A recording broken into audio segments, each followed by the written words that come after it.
Welcome home to USA Global TV and Radio. Ours is a place where dreams take flight, voices are heard, and stories are shared. This is where cultures meet, connections are formed, and ideas are transformed into action. This is your destination for authentic storytelling, diverse perspectives, and meaningful conversations. We're where global stories unite and bridges are built beyond all borders. Discover our world of education, entertainment, hope, and inspiration. Together, we're building bridges worldwide. Subscribe to our USA Global TV channel and download our USA Global TV app. Be our guest or join our team. Visit usaglobaltv.com. With heartfelt thanks to our executive producer, Dr. Jacqueline Kerbeck, music scored by Yifei Tang from Cloud Road Music, creative direction by Paul Garcia, and I'm Alcini, and I'm very proud to be part of the USA Global TV and Radio family. So join us here at USA Global TV and Radio. Make us your home for global connection. All rights reserved. This video and its contents are the exclusive property of USA Global TV and Radio. Unauthorized use, duplication, or redistribution in any form is strictly prohibited. Thank you for being a part of our global community. Let's inspire together.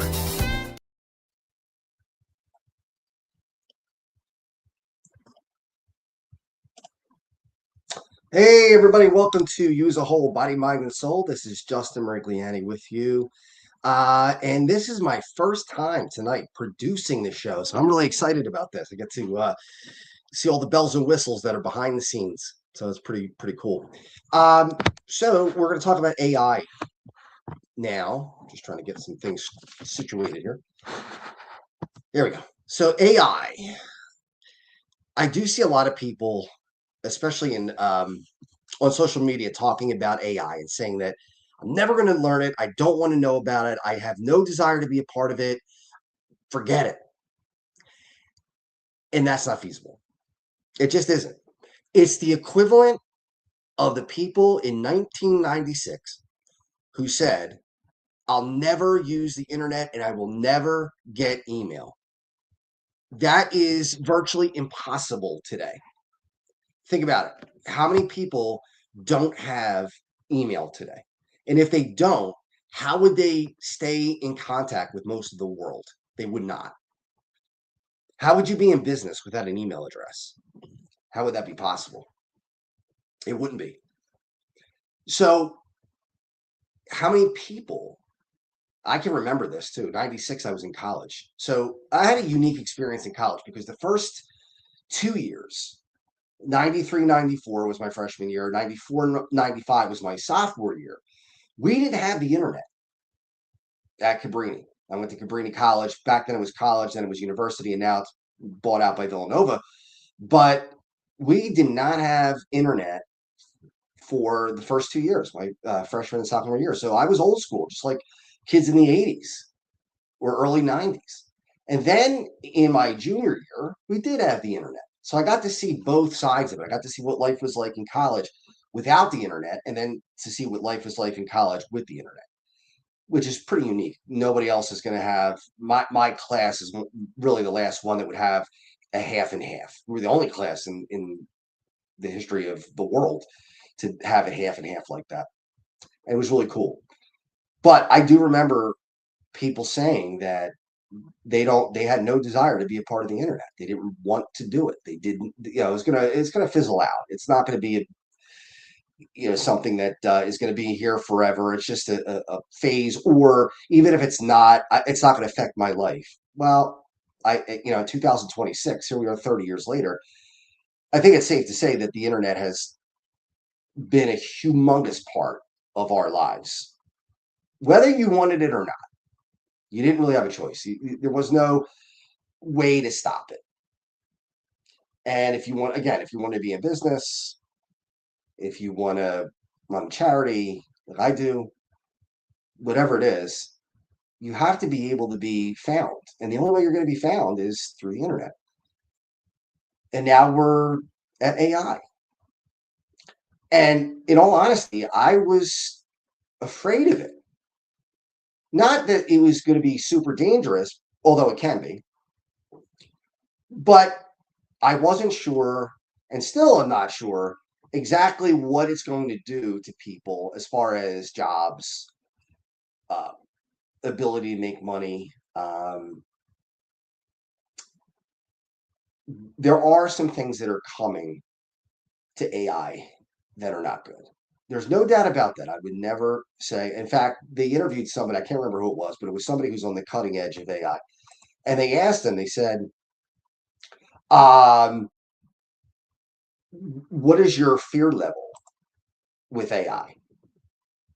And he said a 10 out of 10. And they said, what's your level of excitement about AI? He said, also a 10. Both are very high. So yeah, there are some scary things with AI. I'm not going to sit here and tell you that they're not, but you don't have a choice as far as what's coming. We none of us do. So you might as well take the good stuff too. You're stuck with the bad stuff. You're stuck with the things that are dangerous, the things that might cost people their jobs. You can't do anything about that, but you can accept the good stuff. Now, what good stuff, right? What could be good? Well, I'll give you some examples. First of all, making money. My business has been for the last 24 years now, 24th year, corporate training. And I've trained people on the Microsoft applications, soft skills like time management, conflict management, how to be a leader, all these different types of communication skills, all these types of what we call soft skills. Really, a lot of people should call them essential skills because those are the skills you really need to be successful. Obviously, computer skills are important too. But the business has been hurt by AI because people now are using AI to answer questions that they would need training for. So, for instance, if I would teach you how to build pivot tables, which for me is very easy, I've been doing it again for actually 26 years training, 24 with my own business. But, um, why would you need to be trained on pivot tables now? You could just tell Copilot, which is Microsoft's AI, to build you a pivot table. You just tell it, look, this is the data I want you to use, build a pivot table. And a pivot table is simply a tool that does an amazing job of analyzing large amounts of data. So let's say you had 50,000 rows of data and you had 60 columns of data, and you wanted to find out your sales in the third quarter for ice cream when it was in Northeast. You could just break it down any way you want, what the total sales were by rep. That's what a pivot table does. See, now you go to AI and just tell it, I want a pivot table that does all this. You put in the prompt, boom, spits it out for you really easily. So less and less people need training on the applications that I've been training for all these years. So yeah, that's hurt. That's really taken business down. But as angry as I was about AI, and I was bitter about it, I have gotten calls from companies that are now saying, we need you to train AI. So opportunity is starting to come up from something that took opportunity away at the end of last year and into this year. I have used AI extensively since having to train it, since I was told that the company wants me to train it potentially every day, week after week for the foreseeable future. And that's exciting. What I've done with it's just amazing what it can do. Now, are there things it can't do? Yes. Is it always correct? No. But it is unbelievable that you could go on and search the internet with a tool that searches virtually every website that's on the internet in seconds. So I have helped people who wanted to find a new job. Now, in the old days, and when I say old days, just a few years ago, a year, 2, 3 years ago, if you were looking for a job, you would go on a site like monster.com or you'd go on Indeed, all these different sites to find jobs. But you had to do them one at a time. You go to Monster, you put in the job you wanted, and then you'd find jobs. You'd have to search for the area, your salary range, and then you'd have to do that on Indeed. Then you had to go to all the other ones. There are a bunch. I'm not going to name every one of them, but the two biggest ones are Monster and Indeed. Now you could go on and you could search on really any AI, whether it's ChatGPT, which is my AI of choice, Copilot, which is Microsoft's AI, or Gemini, which is Google's AI. You could just put in what job you're looking for.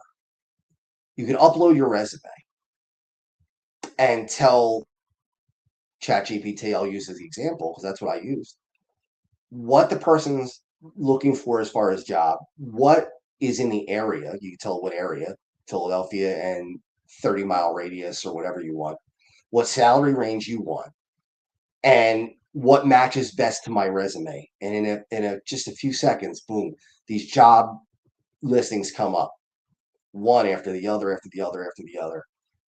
And it tells you by percentage how likely it is that you would be a fit for this job.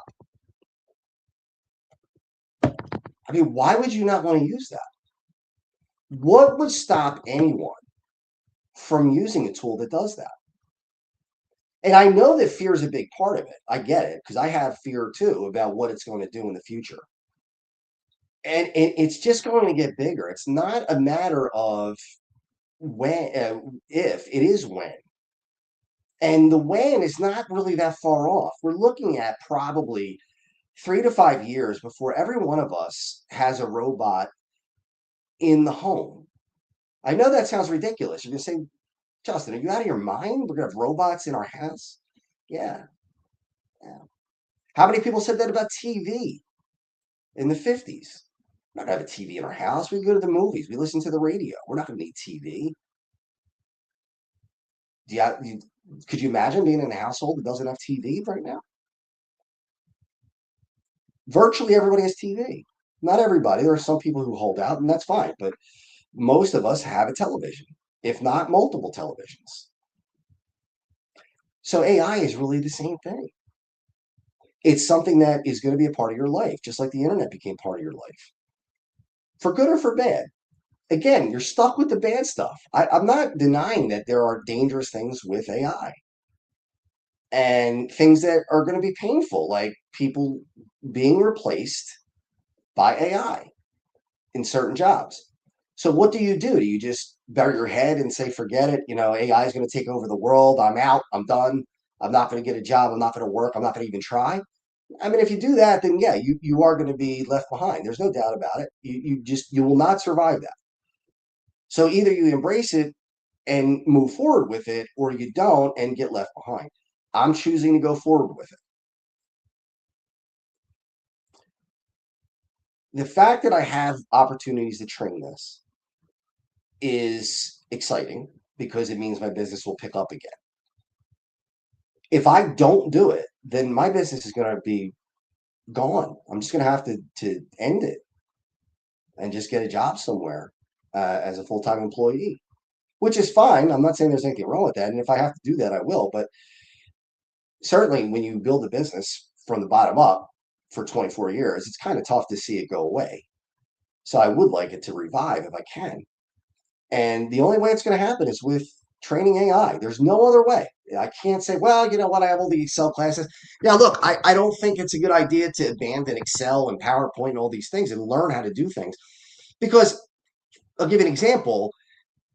If you want to build simple formulas, you could do it much faster in Excel than you could do it through AI. Because in AI, you have to put in the prompts, you have to upload the file. I could go into a file, because I've done it so long, where I could put in simple functions like sum, average, max, min, and then just create the formulas, autofill them down, and literally in seconds, I could knock out thousands and thousands and thousands of rows of a spreadsheet. AI could do it too, but not as fast, because it would take longer to put all that stuff in than it would be just to build the formulas yourself. So part of knowing AI is knowing what you shouldn't use it for, what you should do manually instead of through the artificial intelligence. And that's what I'm starting to learn now. Now, does it make mistakes? Absolutely. I'll give you an example of one that I actually corrected it. A friend of mine told me that if you put in how many R's are in strawberry, it would get it wrong. So I tested it. I said, all right, how many R's are in strawberry? And sure enough, it said 2. There's 3, right? Strawberry. So there are 3 R's. So I said to ChatGPT, I said, you're wrong. It's 3 R's. It's not 2. And it came back and said, no, it's 2. So what I did was I said, well, wait a minute. I'm going to give you the numbers of the letter. So STR 3, right? The third letter. AWBE. So 8 and 9. 7 and 8. I'm sorry. No, 8 and 9. 8 and 9.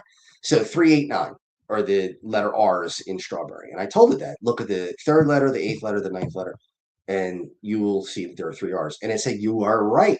It's 3 R's.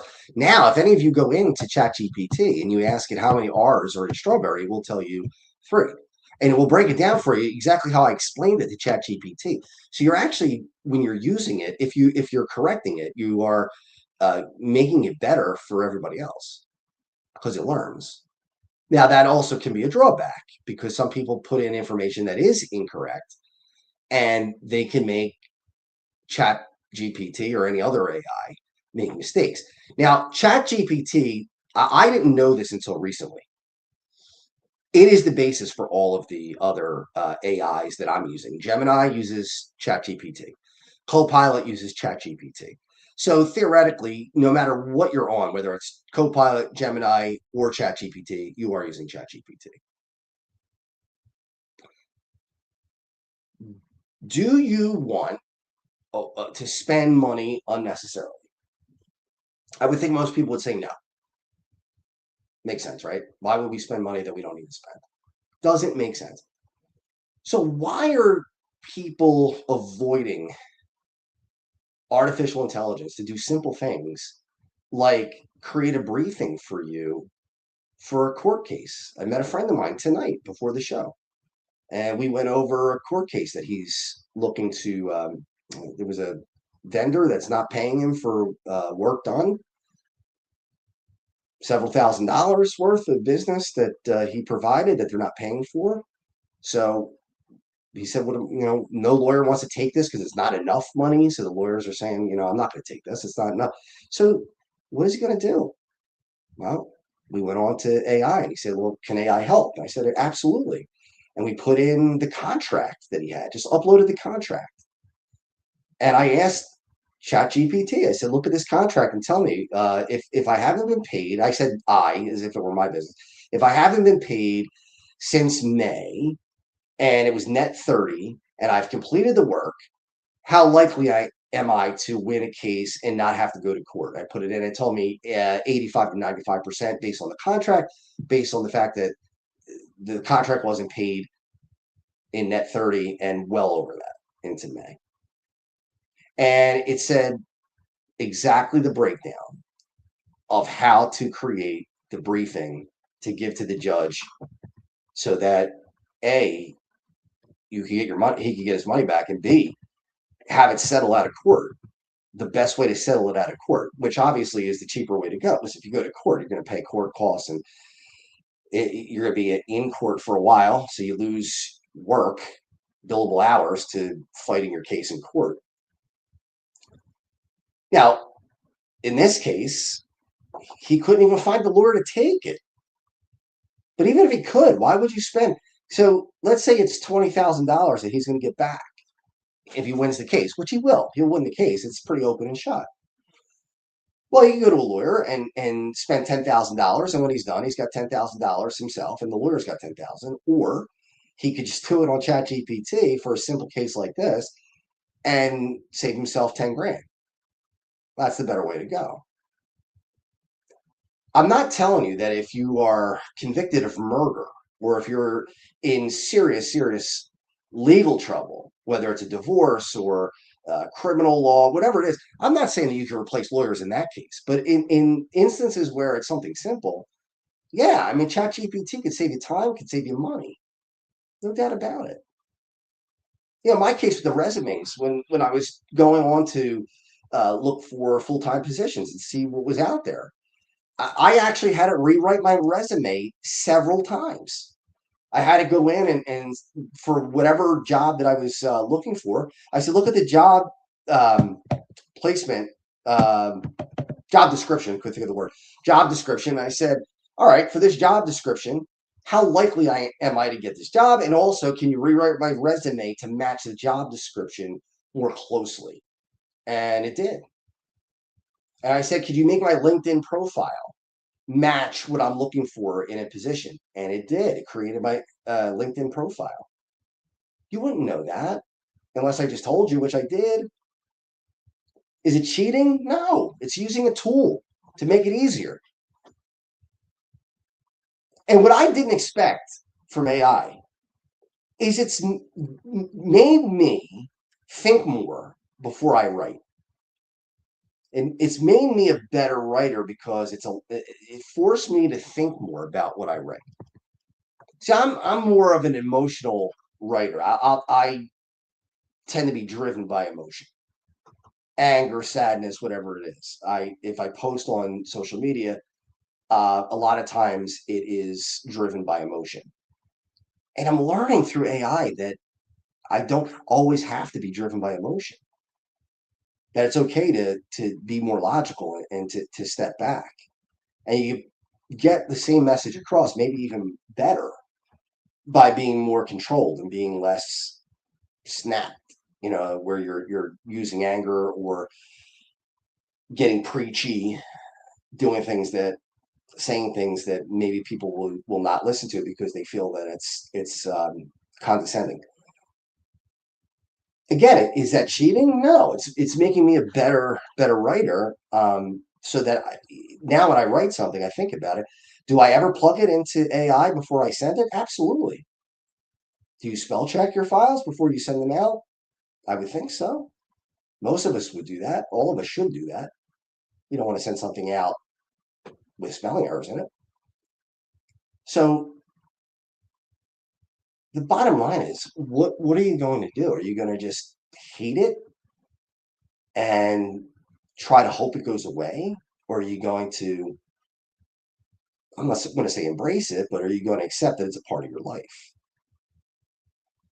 The self-driving cars that are available right now. Now, they are not ubiquitous, of course, but they will be eventually. That's where we're headed. You're not going to be driving a car anymore eventually. It's going to be self-driving cars. Now, people say, well, that's dangerous. They're not going to be able to stop, right? I can't remember what the number is, but right now, already, self-driving cars are safer than human-driven cars by a pretty wide margin. And that will only get better in time. So some people don't like it. Some people will say, well, I like driving a car. I don't want a car driving for me. I want to drive my own car. Okay. I get it.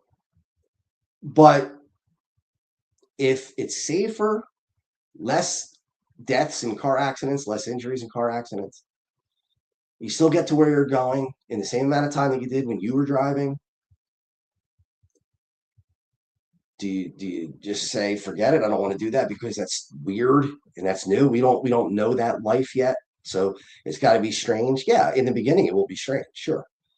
But eventually it's going to be like everything else. It's going to be natural. You won't even think twice about it. It'll just be. It happened before. Cars, horse and buggies, right? Horse and buggies were the, way to travel in the 1800s, late 1800s into 1900, early 1900s. And then cars came along. And I'm sure there are people who say, well, cars will never be as good as horse and buggy. Cars take gasoline. You just feed the horse. You don't have to pay for gasoline. And it's weird to be in a motorized vehicle. Well, yeah, I'm sure people felt that way. But now it's odd to see a horse and buggy. It's nostalgic to see a horse and buggy. I mean, people take horse rides in Philadelphia, where I'm generally in the Philadelphia area, but that's for fun. It's not the mode of transportation that people have. If you want to go to California, how are you going to take your horse and buggy if you're going to drive? You can't. You can't go cross country on a horse and buggy, but you can with a car. You can with a SUV or whatever, a camper. We have planes. Some people probably thought planes too dangerous. You're going to put something in the air to fly like a bird. How are you going to do that? That's crazy. People get killed. Now people fly and don't even think about it. Is it weird to be in an airport? Do you feel like, gee, I'm in an airport. This is very, very strange. I don't know how I could do this. No, you get in the plane and you fly, because if you want to go across the country to California from the East Coast, you can drive for 3 or 4 days, or you could take a 6-hour flight. Now, unless you want to stop in many different places, you're not going to want to drive. You're going to want to fly. But I'm sure when the Wright brothers were discovering how to fly a plane, and when planes started to become more commonplace, people probably said, "I don't want to do this. It's weird. I don't recognize this. This is something strange. I don't want to be a part of it." Now everybody's a part of it. I want to train people on how to use AI. It's been very difficult to get people to want to learn it, because again, it's the fear factor. It's the unknown. But I know this. I don't know exactly where everything's headed. I really, and nobody does. There's nobody who knows exactly what's going to happen in the future, except for this. AI is here to stay. It's not going anywhere. It can't be avoided. It will make life easier if you learn it.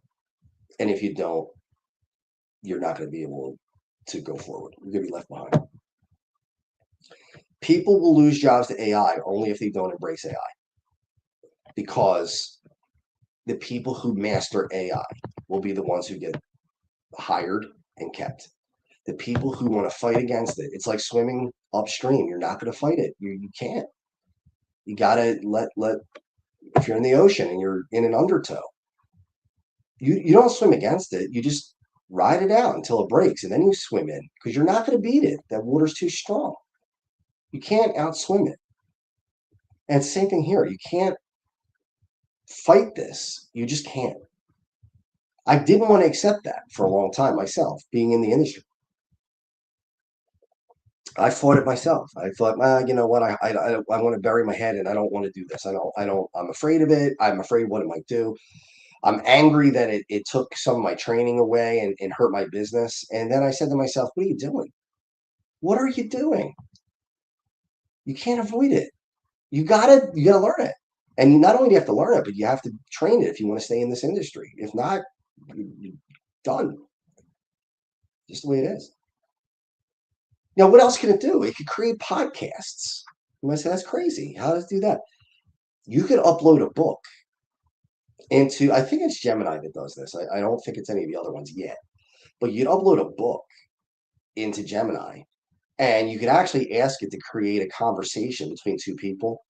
And it will literally sound like a national public radio talk show with two people who are not real people discussing it. It's a male and a female, and they talk about it. You would not know that it's not real. I would say probably 95% of people on Earth would not know. There might be a few people who are experts in this that would be able to tell. But I did it. I uploaded a book into, again, I think it was Gemini. It's been a while since I did it in the Gemini, and I told it, create a conversation as if you were on talk radio. And it did. It created a conversation between two people, and it wasn't mechanical. The female voice said something to the effect of, you know what I loved about this book? It was just a raw emotion and blah, blah, blah, blah, blah. And she got into it. And then the male voice said, I agree with you. I think that's a really good point. And can I add on to that? And then he went on and added on to that. And it went back and forth for, I don't know what it was, maybe 20 minutes, a half an hour. And then it was it. What do we do? Do we pretend that can't happen? Do we not take advantage of the good stuff? Do we just say, well, you know, I don't like that? And I get it that people are freaked out by it. I'm a little freaked out by it too. Now I put my own book. I haven't published it yet, but I put my own book in ChatGPT, and I said, "Can you read this book and let me know if it's ready to be published?" And it said, "Yeah, it's ready to be published." It read the book in a minute, maybe. It's an 84-page document, so it's about a 350-page book that it read, and said there are some mistakes in here, grammatical mistakes and punctuation mistakes, but every book has them, so it's ready to be published. Now, if you want to tighten it up, it said you could tighten it up. I mean, is that a bad thing? Did I not write the book? Is it cheating because I asked it for help? No, I don't think so. It's using the tool that you have at your disposal. Not cheating. You had to come up with the ideas. You had to write the manual first, the book in this case first.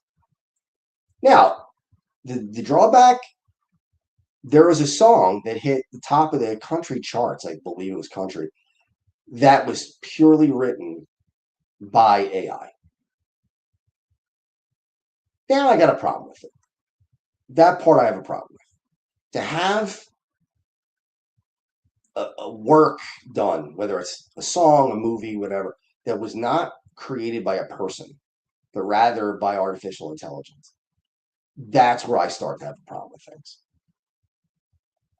Even the music was made through AI, the music itself. So not only the lyrics, which is really easy to do, but creating the actual music for it was done by AI as well. Again, I don't think anybody would argue that that's a good thing. I think that's sad, really, because then how do you know what's real and what's not? It's a problem. But what do you do about it? What can you do to stop that truck from moving or that train from going down the tracks? There is nothing you can do. If you stand in front of it, you're going to get run over. You're not going to stop it. None of us can. So, how many times did I say it in this show? You're stuck with the bad stuff. You are. And I am. You're stuck with people cheating to get ahead. You just are. I am too.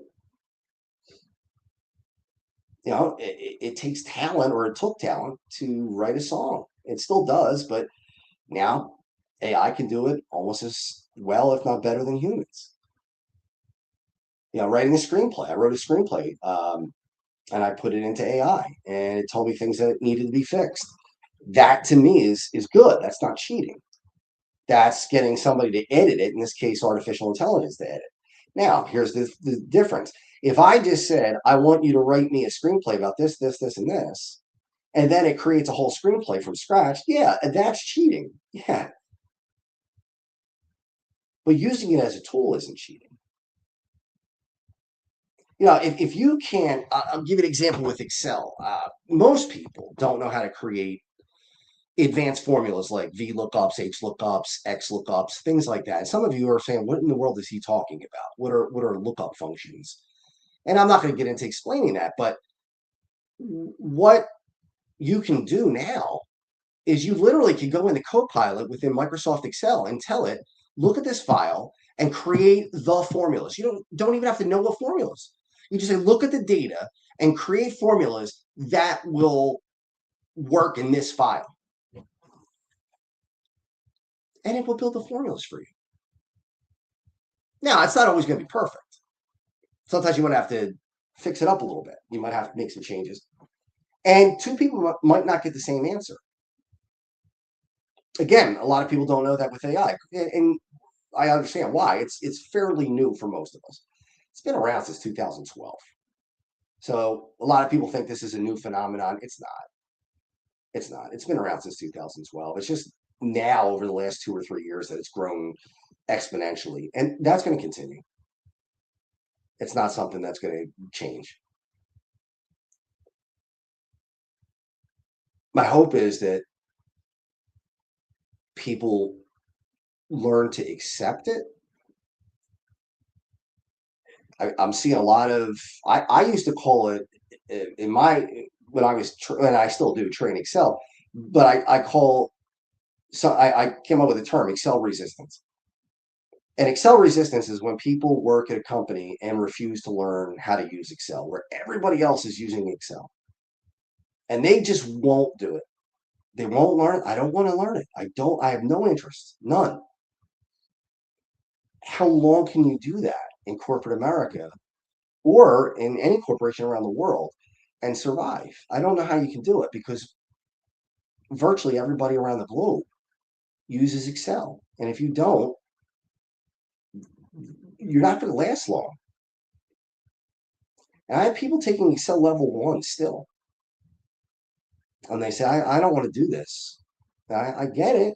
I understand that it can be a little intimidating, especially if you're older, if you're weren't brought up on software. I'm 51, and a lot of people my age didn't grow up on it. We didn't have Excel when I was a kid. We didn't have Word or PowerPoint. Now, when I got to college, we did, and then after college. So people my age and up can struggle with it because they didn't grow up with it. And people who are older than me by a decade or so are even less receptive to it because they say, well, I never had to do this before. Why do I have to do this now? Because the world changed. It changed. There really is no other explanation for it. It's not something that's out of the ordinary. It's just life. It changes. And either you adapt to it or you don't. I mean, you have a choice. But what life do you want to live if you're not going to adapt to it? And you make other people's lives harder too when you don't adapt. Because if I'm in a company and I'm using Excel and I send you an Excel spreadsheet and you come back to me and say, well, you know what, I don't like Excel. I don't use it. I can't figure this out. Well, now I have to do all the work. You can't collaborate with me if you don't know how to work with it. So now it's pushed on to everybody else. How long is a company going to put up with that? I gotta be honest with you. If I ran a company, I would give everybody an opportunity to learn what they needed to learn, and I would give them training, and I would offer as much as I could. But if my business was hurting because people didn't want to take advantage of that, and they said, "Well, I'm not going to do it. You're not going to make me do it," I would have to go in another direction. And not to be mean and not to be nasty, but if it's hurting my business, if I'm running a business and I need to make money, because every one of us, we don't work for free. We work because we need to make a living. That's why they pay you to go to work, because it's not fun. If it was fun, you would have to pay to do it. Work, you get paid. So if I'm losing money because somebody is not willing to learn, I can't keep them on. I mean, it might sound cutthroat, but it's not, because if you give everybody the opportunity to do something and they just won't do it, they just won't budge, well, then what are you going to do? You don't have a choice. Do you want to be in that position yourself? Do you want a company to look at you and say, look, you just don't know AI, and we need people who know AI? You may say, well, I could get the job done. It only takes me 3 hours. Well, guess what? If somebody else is interviewing for that job and they know AI and they can get the job done in 5 minutes, you're not getting the job. And you shouldn't get the job because you're costing more money. Time is money. If you take more time to get a job done, you're costing that company money. They see that. You don't have to love it. You don't have to love Excel either. You don't have to love Word. You don't have to love PowerPoint. You don't have to love any of this stuff. But you have to accept that it's part of your life now. Get ready to wrap up, but I just want to, I mentioned something earlier. There could be robots in the house. Yeah, there could be robots that are in your house. How about Roomba? That's been around for a long time. It's not new. It's going to get more advanced, but you're going to have robots that are going to be vacuuming your house at some point, just like the Jetsons. It's not a matter of if, it is a matter of when. And that when is not far off. We're 3 to 5 years away from that. Just is what it is. I hope you'll come and take some training from me. You can go to www.justin I'm sorry, justforutc.com. And you can email me at justin@justforutc.com. My cell number is 610-324-5545. I am training people with their own work. I'm not training them on abstract information. I'm training them with their own work, and they're not only learning, but they're getting their work done at the same time. So it's a win-win. But yeah, you have to accept where we're headed and where we're going to be. All right, my friends, thank you for joining me this week. I really do appreciate it. I will see you back here next Monday. Enjoy the rest of your week.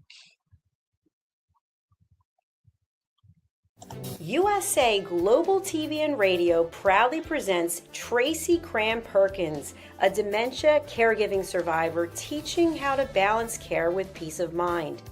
#1 resource for dementia caregivers. It's the book Dementia Home Care: How to Prepare Before, During, and After. Over 17,000 copies sold of this must-have guide. And now a testimonial from Tracy Smith. If I was to describe this book to someone who is going through a similar situation, I would underscore how important it is to have some sort of a tool or a guidebook to help you through certain stages. And there's so many, it's such an unknown topic to the average person. And to have this as a reference is essential. It's going to help you get through it personally, as well as help your loved one manage. To learn more, go to tracycramperkins.com. Tracy Cram Perkins is an award-winning author. She's also the host of Dementia Home Care television show. Watch it here on USA Global TV and Radio.